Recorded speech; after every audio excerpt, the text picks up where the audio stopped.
قلوب صادقة ونحن مقبلون على شهر الله.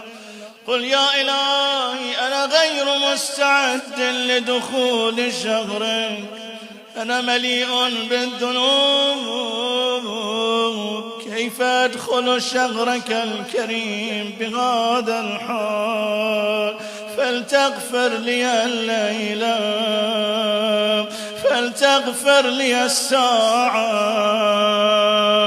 إلهي اعتذاري إليك اعتذار من لم يستغن عن قبول عذرك، وذا تريد فاقبل